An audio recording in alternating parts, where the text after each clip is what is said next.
相信大家都有一路收睇阿加皮嗰個金句系列啦。咁我哋已經讀完噶啦，我哋係選讀嘅啫。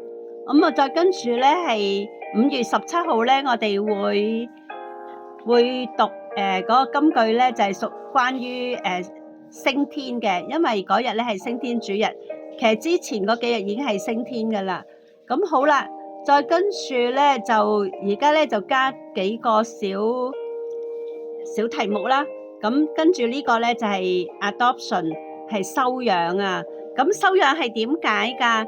咁如果大家有睇個西敏，我上載嗰個西敏信條啊，同埋嗰個基本教義啊，巴克夫嗰啲基本教義咧，大家都知道收養咧係救恩福氣、救恩恩福嘅其中嘅一種啊，亦都係嗰個救恩金頸鏈裏邊嘅一環咯。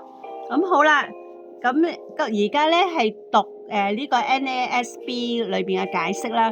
咁佢就解釋簡潔咁講為一個接納啊，喺新約裏面咧係屬於救恩嘅一方面啦。喺裏邊咧，神接納咗一個悔改嘅罪人作為佢自己，亦都使佢成為佢自己嘅兒女，係帶佢進入佢自己嘅家庭，咁同基督咧一同作後嗣啊。